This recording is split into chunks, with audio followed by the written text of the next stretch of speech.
Welcome to the AI and Cyber.land podcast. I'm your host with the world's greatest co-host, Shelby.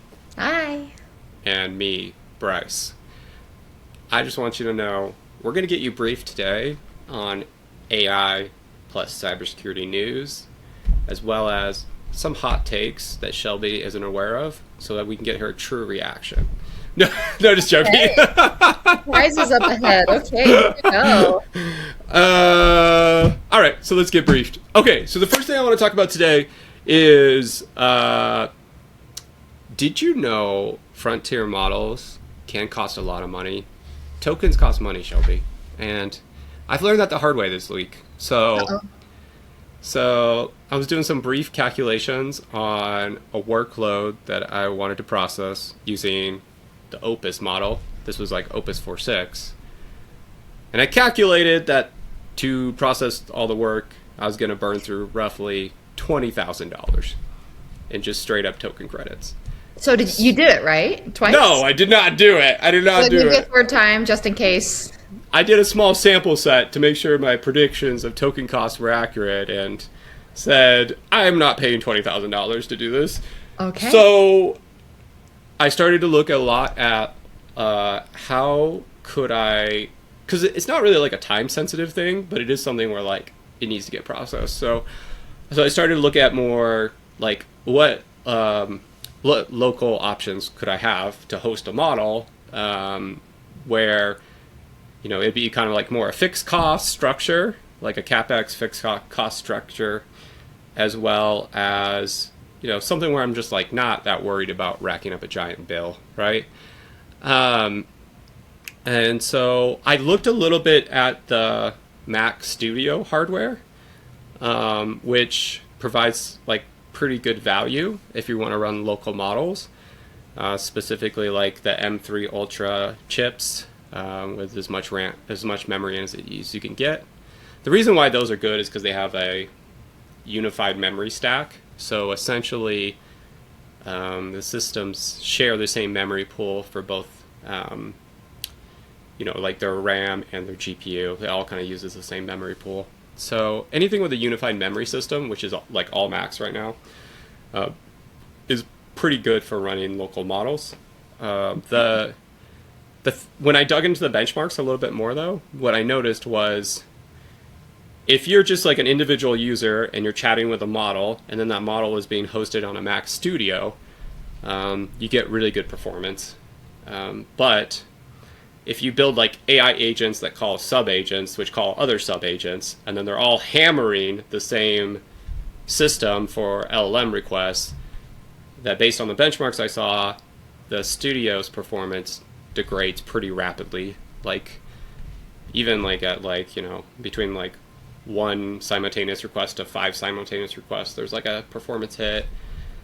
So then I started to look at some other options, right? Because like I basically have like a swarm of agents that all need to make requests, and that's why it's costing so many tokens too, right? So I started to look a little bit, and it led me down the path of the NVIDIA Spark, the DGX Spark from NVIDIA.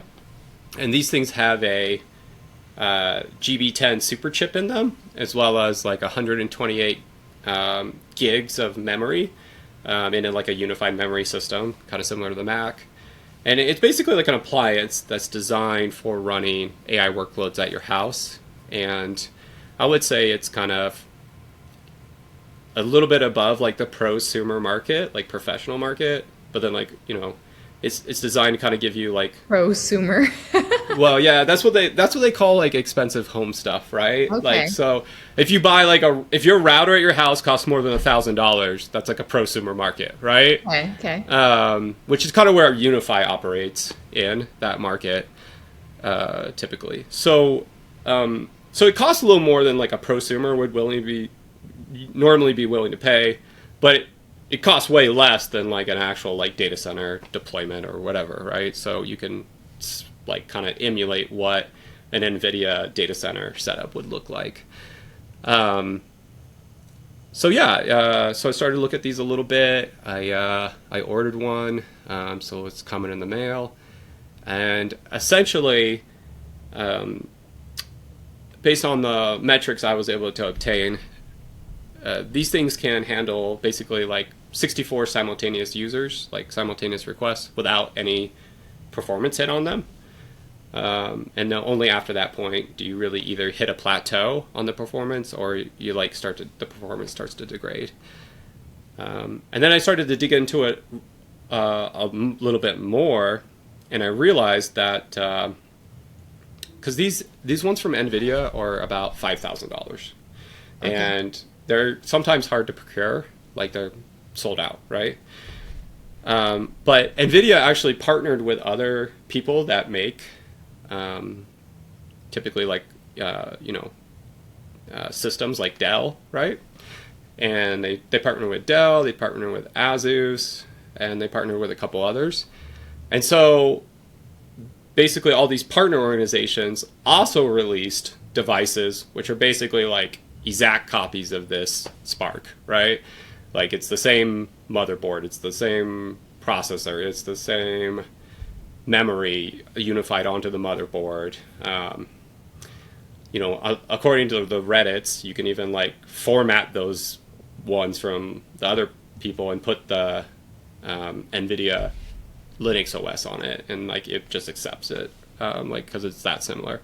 Really, the only difference that I've noticed between these other variants is the SSD that they put in, which is swappable. Like you can take off the bottom of it and change the SSD, like hard disk on it.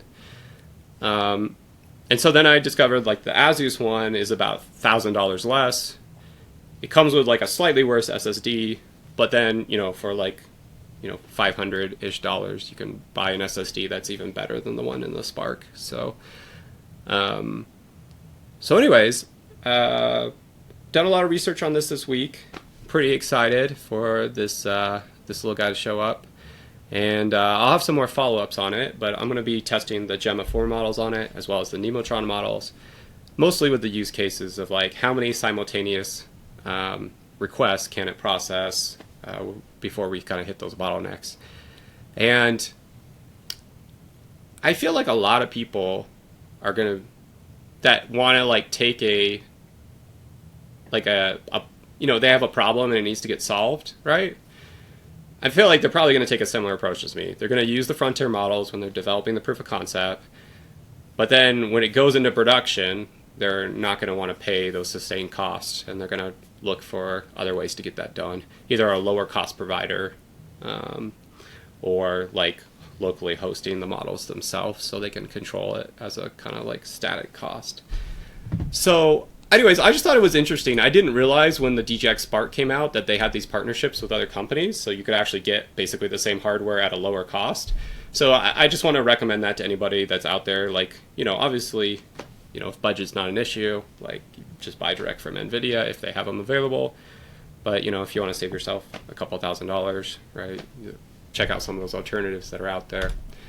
And, I've heard pretty good things about the Gemma 4 models as well as the Nemotron models from NVIDIA. So those are the ones I'm most looking forward to testing. Do you foresee a future where you would have a device in your home that just does AI processing? Yes or no, Shelby? Me personally, yes. Probably not getting there. Not getting there at Shelby's house.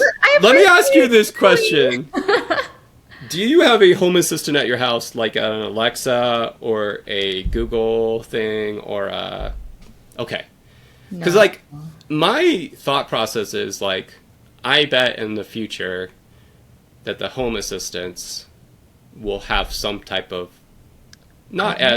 beef those up. They will beef up the home assistants with AI processing, and they'll have a local model on them to be able to respond to you faster. They'll still have a cloud component, right, for frontier capabilities.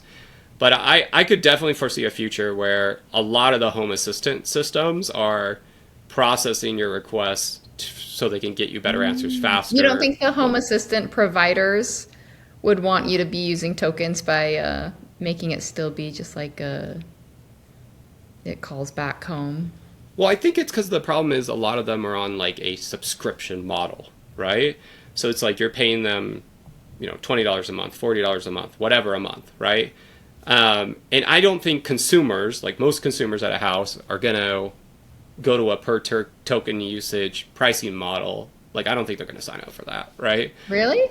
Because I feel like a lot of our other just commodities have moved that way. So I think if the, Alexa or whatever it is that they add AI to, I think they would find a way to add it on as a subscription as well. Well, it could be like a subscription, but that would still be like a static cost, right?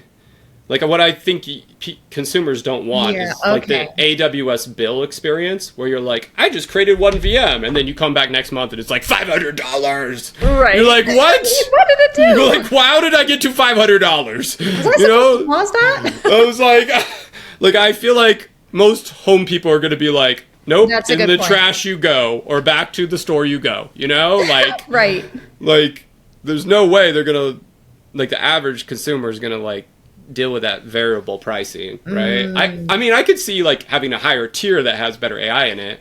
Okay. But then the model provider would like be like, well, what if we just embed the AI into the device? Then we could charge them more for the device. There you go. Because it's whatever. Oh, AI. so that buying your device is like buying your phone. It costs a ton, but you never see the price tag because you're locked into this like 3-year-long agreement or something. Yep, exactly. And so, but like then they'll statically price it out for you, but you'll be locked in. Or, yeah, and then their costs will be lower because you'll be sending less requests to their cloud, right? So it's like a win. It's like a double win for them, right? If you are a person in charge of a team that makes a home assistant, you should probably run with these ideas because they're pretty unique. I don't think you've already thought of these at all. So you're welcome. Bryce, our launch is next week. you are welcome.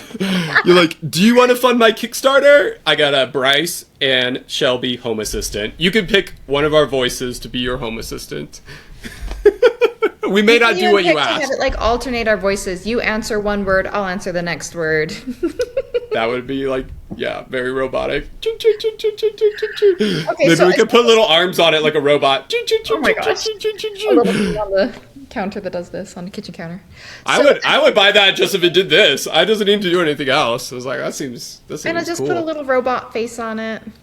Okay, so when you're describing like building your own basically like data center at home for this AI work, right?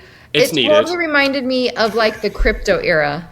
Oh yeah, it kind of is. Everyone started like building their hashing like rigs, right? And they're like feeding their whole house with their hashes that they're calculating. Yeah, mining. We have plenty of heat at my house. Well, I don't need any more heat. So this room is like a sauna, right? So it has nothing to do with the amount of electronics running in it, I'm sure. I'm sure. We won't count those. Yeah. Well, I'll give you a summary. Which is... Yeah, go ahead. Great, because I've got a summary of a summary for you today. So we'll keep it nice and brief. So Sounds basically, a nice guy named Adrian Sanabria. I don't know if I'm saying his name right. Sorry. But he attended RSA 2026, which I guess they added a C on it. RSA Conference. RSAC? Yeah, RSAC is the name of the conference. RSA. We say that? Well, that's what people call it. RSA just sounds better. I agree, but RSA is like the name of the company, so they want to differentiate the conference. I think they also sold the conference to another company. Oh. I'm not 100% on this, but most conferences that get massive end up getting sold off to a company that just runs massive conferences. Got it. And it's big. Anyway, so this Adrian guy, he went to RSA and did a little write-up about his thoughts on it. And my favorite is that he watched all 11 of the keynotes that happened on the main stage and then wrote the summaries, kind of the highlights and his takeaways from it. So that sounds like a lot, but let's go through it real quick. You ready? Here's his impressions of it. So there are a couple things where he said people agree on these things and have different opinions on these things. So the things that people agree on, let's start there. Everyone's like, yes, AI agents need to be secured right away. This is a need. And he was surprised that because, it's full of, sponsors and vendors and stuff, he was surprised that more people didn't claim to have the solution. Everyone is saying, but we don't really know how yet. we're all kind of admitting this gap that we have right now. We've got this shiny new AI technology that we don't entirely know yet how to handle that. So, and then people tend to also agree on the need for visibility. Another word for that could be auditability. And that people also agree that AI agents have kind of shown that they cannot be trusted with intent, right? Because people usually give them like a code of conduct and things like that. These are your objectives. These are what you do and what you don't do, AI agent. But when given tasks, they break rules. So interesting things going on with trust there. And then let's talk about some of the things where people had differing opinions. Fundamental architecture. Just like the basics, like should agents be ephemeral, right? They're spun up just in time, kind of like containers, and then they go. Or should they be persistent and treated like these long-lived digital coworkers almost, which that's a weird phrase. I don't know. I guess people say that now, digital coworkers. So differing opinions there on which approach is best. Another one was interesting was people have different opinions about human in the loop. Is this some people see it as a temporary stopgap, like we need this right now and it's not going to scale in the future, but we do really need it. And other people see it as essential. I don't know if you have any thoughts you want to spit out there for that. Yeah, I mean, I think a couple things, right? Like, I think sometimes, at least in the current state, human in the loop is being used to enable workflows where the LLM or the AI agent isn't capable enough to handle some portion of the workload. So like if that is the use case, then 100% those are going to go away in the future when the models get better. Now there is the other use case, which is typically like you have a human in the loop for approvals or for directioning, like shaping where the model's going.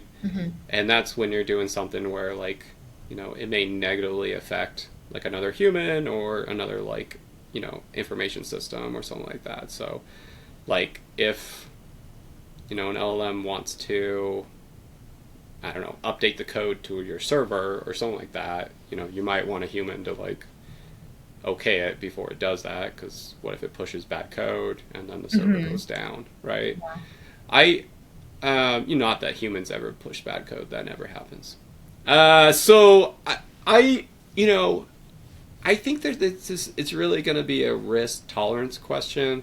I think a lot of companies that are focused on maximizing profit and return are going to remove humans as much as possible. I think that in governmental situations, or where you want to side on safety rather than speed, human in the loop makes a lot of sense. And also like in situations where like the outcome could just be like dramatically disastrous, like if you had I don't think we would do any of this stuff, but like if you had an LLM researching like how to cure a disease or something like that, then maybe you want to like have someone review it before you manufacture the cure, because maybe there's something there that could get created that wouldn't do what you thought, right? So I don't know. High risk kind of situations. Like you wouldn't want to create something negative that would get spread around the globe, right? So I feel like there's a risk equation there. Sure. But I mean, what's your stance on it? Do you feel like we should just rip humans out of the loop, or do you feel like humans provide value? Because those are big questions. Because I think the answer is really it depends, right? Like it depends on like the workflow, it depends on the job roles, it depends on like your risk appetite, it depends on. These AI agents are giving me existential angst. Do I even add anything anymore? No, just kidding. But I have a couple phrases for you that I learned. So there's on the loop and in the loop. People are kind of specifying. And this does match up with what you're saying. Like on the loop is like that out of band monitoring, right? Whereas in the loop would be kind of, I think, like your inline enforcement. Yeah. So people are starting to kind of like differentiate between those as well. Yeah, I would agree with that. And I would say, yeah, there's probably more hybrid scenarios coming up in the future that, like, anyways, as technology gets better. So, Yeah.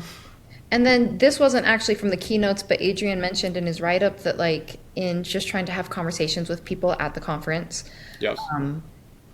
based on what he can see, observe, people are not really using guardrails. They don't have any sort of enforcement right now. Like it seems like no one almost is in the way that they're using AI. And they're all just kind of running in monitor mode, which kind of makes sense because I think we've got a, this big culture right now in our industries of like availability is king. So like security is great, but they don't, no one wants that to get in the way of progress and development, right? And moving these things forward. So that was interesting. It seems like everyone's kind of in a similar boat there where we're like, I don't know, just deploy it. We'll figure it out as we go. We'll do what we can. But so that was interesting. I got to comment on that. Yeah. I feel like that's 100%. A lot of hot takes on this one.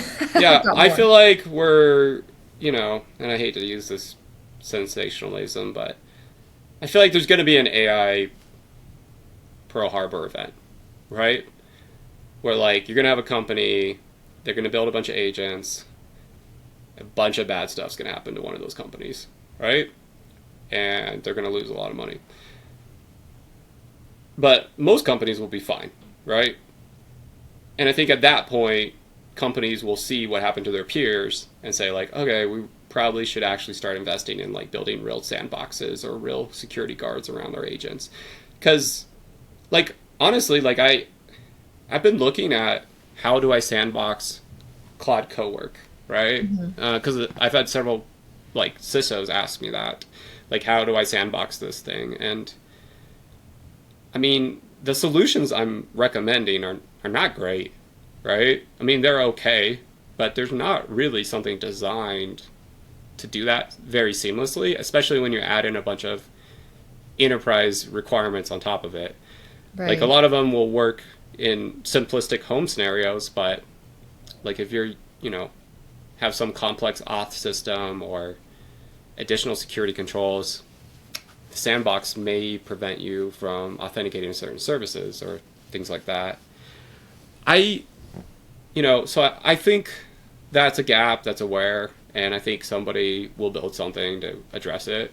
But I just think at the present, if you're on this and you're looking for a sandbox solution, I can tell you what I've looked at, right? So I've looked at Lima on top of Mac, which is like a Linux emulator, so you can run the software inside like a Linux VM, basically. I've also looked at CoLima, which kind of adds containers on top of that, so you can kind of run the app in a container. I've looked at, this is how I personally do it right now, is I just use Parallels, and I have a whole nother Mac OS, and I just install the autonomous stuff on the other OS. And I just swipe over to it when I want to do all the agentic stuff, and then I swipe back to my base OS. So that way, and then I have a shared folder between the two. So that way, it can't delete all my data, and I don't have to worry about like these trying to get it inside the container and staying inside the container. It's more seamless. Like the latest features work with it and doesn't break. I know Trail of Bits also has like kind of like a sandboxing type software that's free on their GitHub. Yes. So that's all good stuff. I just, I think we're kind of we're definitely in the era of like security controls haven't caught up. But what do you think, Shelby? How do you feel about it? Yeah. I mean, AI is so capable, right? If you want it to have access to do stuff, there's a whole trade-off, right? You have to give it access to do stuff while trying to keep it in a box, right? For containment's sake. Yeah, it's a conundrum. Cyber Pearl Harbor's coming. AI Pearl Harbor's coming. Oh my it's coming. goodness. They're going to blow up our ships. Scary.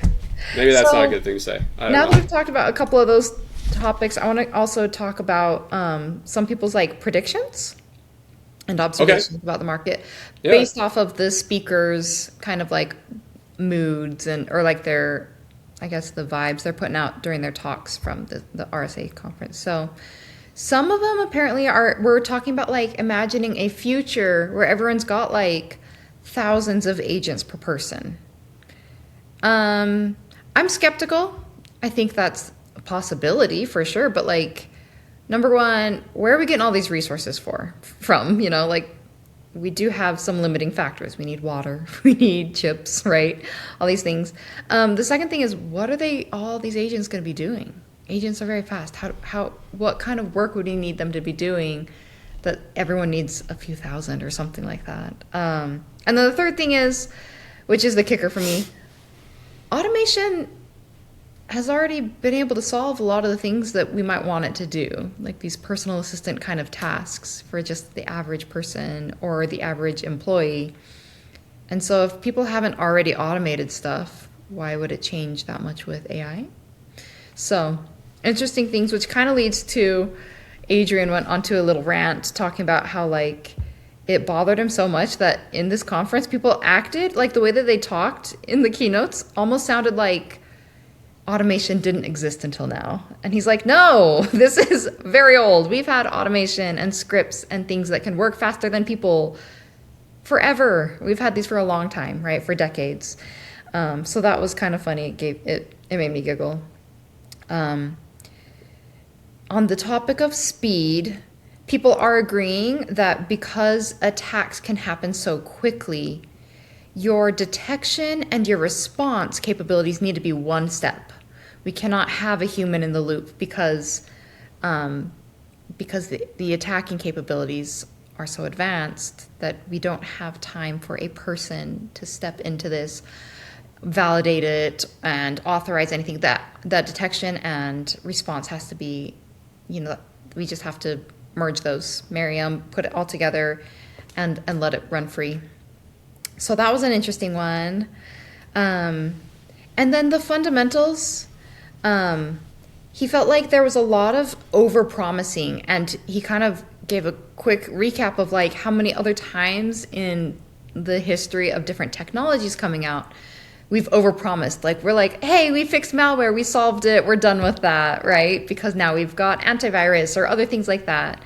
So it seems like there's a lot of overpromising happening about like these magic fixes. AI will do this, and surely it's very capable, but the fundamentals still, though they are fundamental, they're not simple, they're not easy, right? Applying these kinds of like hygiene fixes does take a lot of deliberation still, right? So I thought that was cool.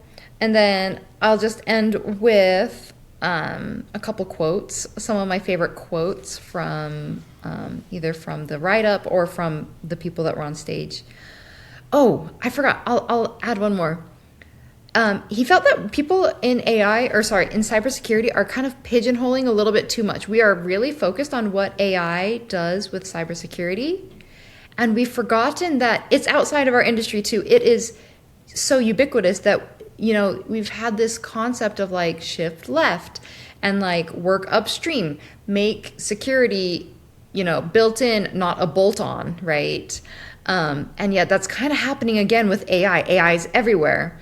And yet we tend to kind of focus on how AI is affecting cybersecurity instead of its many, many applications.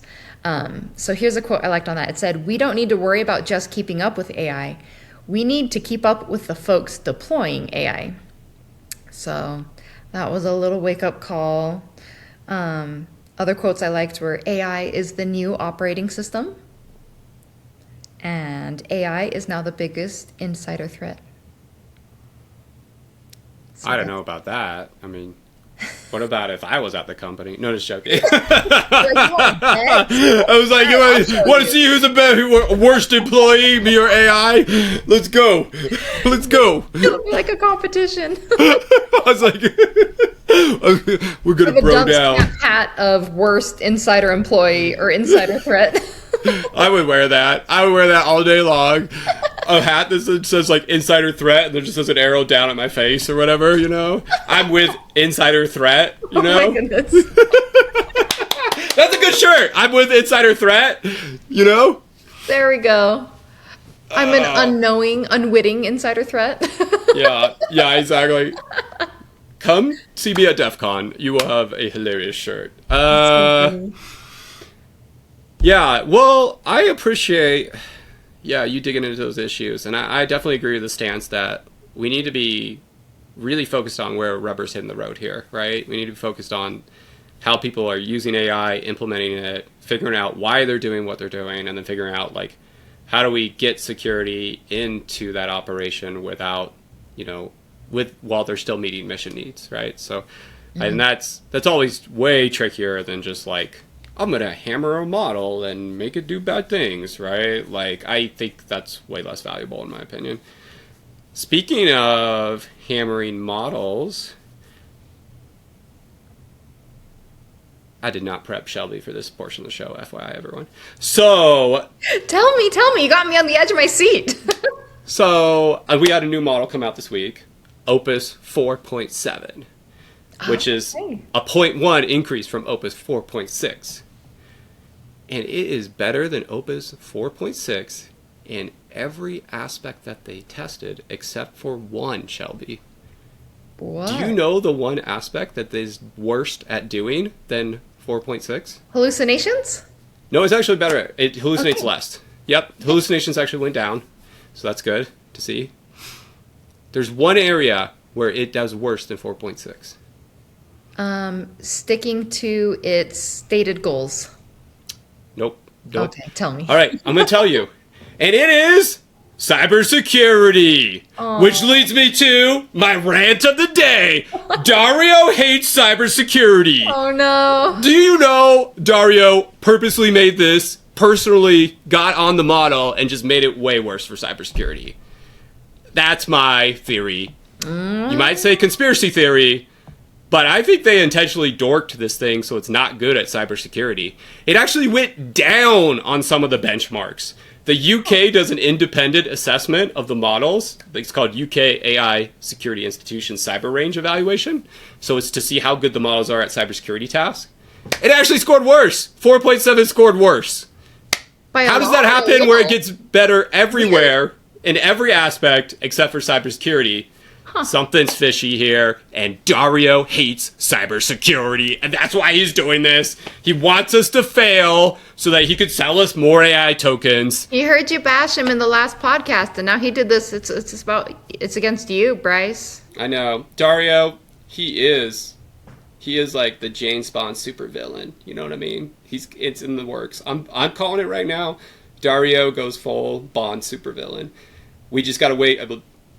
At some point over the next 10 years, it will be revealed. So stay tuned. All right, that's my rant of the day, because Shelby really likes my rants. I just didn't want to tell her a rant before we got into it. So, you do anything fun this week, Shelby? I heard about an interesting court case in Texas. Okay, lay it on me. I actually don't even know much about the crime itself or the supposed crime or anything.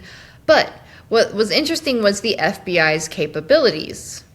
Okay. So, FBI. So let me back up a little bit.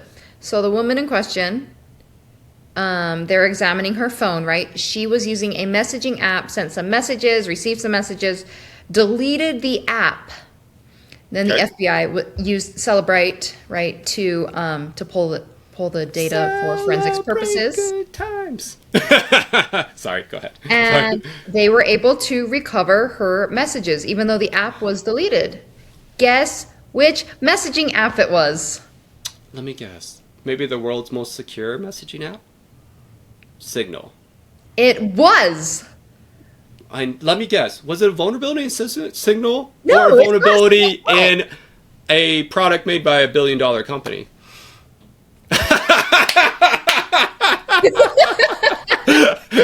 Like, you have this tiny nonprofit, and their thing is like hardened like crazy, and then you have this OS on top of it that's just like filled with bugs. Yep, so, it was the OS layer. Yeah, it always is. iPhone. iPhone leaked the info because, do you want to guess how? Metadata? I don't know. Push notifications. Oh It's yeah, that'll storing get these you. push notifications. They were able to recover it. It wasn't even Signal's fault. So it would, theoretically, it would work with any app that you get push notifications from is going to be vulnerable to discovery. So keep that in mind before. That's you it. I'm burning my iPhone right now. play Bejeweled games while doing crimes. There you go. So There's if a I tip. turn push notifications off, do you think that would fix it, or I think so. does that not actually do anything? Maybe we should look into that over the next week. Yeah, I think so. I think there were a few hardening steps you could take to reduce that, but I don't remember how. I don't recall how fully you can stop it or not. Let me give you guys a pro tip. If you're going to do something super illegal, probably don't do it on an Apple operating system. Tip of the day. Probably don't do it on a Microsoft operating system either. Do it the old-fashioned way. Leave your phone at home. Go do your crime. Ride a bike there. Don't ride your car. Get a little phone holder for your phone that straps onto your cat and just send your cat on a leisurely walk around the neighborhood. Then you go commit crime. Someone's over here taking notes on what we say. They're like, Step get one, buy a cats. cat. 2, get thing that straps phone to cat. I was like, I don't even know if that exists. Send police on wild goose chase around neighborhood. It's like, That would be so funny. I'm I'm just imagining a bunch of cops chasing a cat now, so that's great. Yeah, I know people are pretty upset about the flock camera systems, and maybe we don't have to talk about those today, but yeah, did we talk about those before? We've talked about it briefly, and I can't remember Yeah. if that was on the pod or just shooting the breeze, but Yeah, I can raise my hand and say I'm among the people who does not want to be part of that flock. yeah, I really don't like the flock thing. I feel like, for listeners that don't know what flock is, flock's a company. They set up cameras, like they go to other companies and say, hey, can I put a camera up? But then they often face the cameras towards areas where people are just like in the public, like parks, or they face them towards your parking lot. Like they're not really trying to protect the cameras aren't being used to protect the companies. They're being used to surveil locations which would have people, like you're going to a grocery store or things like that. And then they're, using AI and other technologies to basically track you, and then they're providing back all that access and data to any law enforcement that's willing to pay them money, right? Right. So I feel like this is just a loophole to things that this is just a new level of loophole that law enforcement is taking advantage of. It's a gray area in terms of monitoring and surveilling because it's like you can surveil without without a warrant because it's this gray area legally, which is part of the interesting thing. And so I've seen some people say that the way to kind of fight back against it is to make I don't remember the name of it, but make a request because it's like publicly or like it's A FOIA type request? a FOIA. equivalent? Yes, that's it. Because if everyone else can access it, people can say me too. It stores data for 30 days, and it also catches traffic. So in the area where I live, it also has been deployed across all of the major highways. And it scans every car, your license, and the driver, every identifying feature and bump in your bumper or dent in your car. That sucks. Bumper I feel sticker. like my insurance rate's definitely going up now. Yeah. I'm sure it'll all be used to help serve the public good and not violate our rights, right? No, I feel like the law does take into account in certain situations the intent of the individual, and to a large extent in the U.S., companies are like kind of treated as another person, right? They do take into account the intent, right? I would love to see some type of action here where they can say if the intent is mass surveillance, which is essentially what this company is selling, mass surveillance, right? Then no, you can't do that. That's illegal. It's Like wild. if your intent is I'm just trying to protect my business, and that's the purpose of the camera, I can get behind that, right? But the intent is, I'm going to do mass surveillance of U.S. citizens using a private company loophole. I feel like that's way over the line, man. Way over the line. So I mean, what's the difference between them doing that and like the government doing it, right? So, I mean, they're probably better at it than the government because it's running a private company. Let's be honest. Well, I thought that was another loophole that government used as well, because government can't surveil directly without going through the right channels, right, or things like that. But they can buy from third parties. Yeah. Such as. Yeah, exactly. Flock. All these. All right. Well, I'm happy the Flock people got rich when they made that and sold their soul to the devil. Good for them. Good for them. Sold us all out so that they could become billionaires.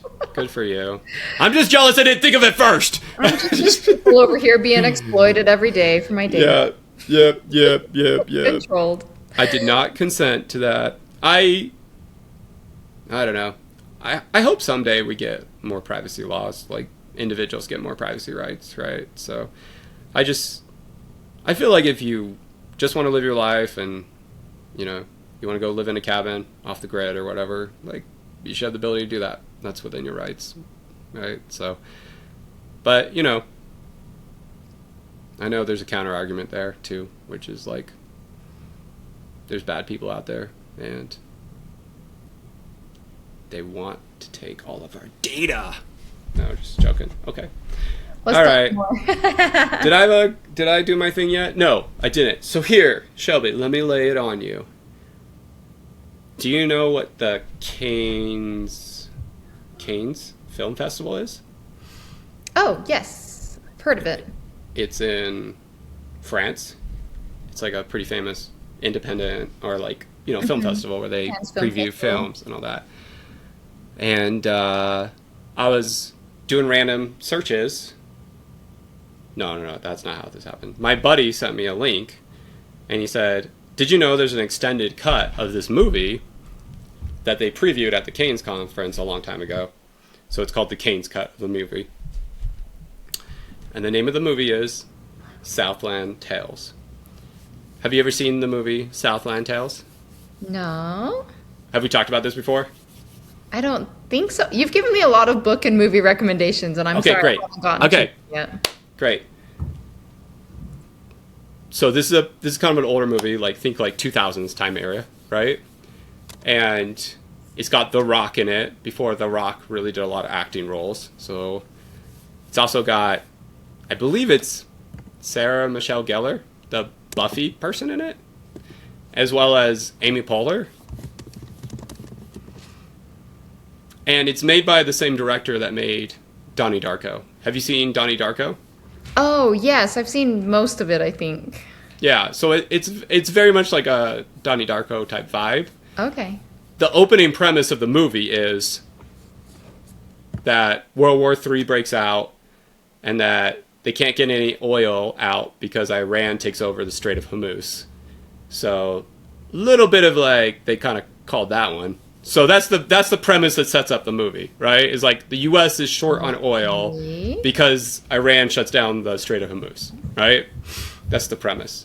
But then they take it to an extreme extent, and then there's a whole Donnie Darko type feel thing. So, anyways, if you've never seen the movie, I would say it's not a must watch. But if you're a fan of Donnie Darko and you're looking to see more stuff that same director did, I would think the Cannes cut version of Southland's Tale is the one I would recommend watching.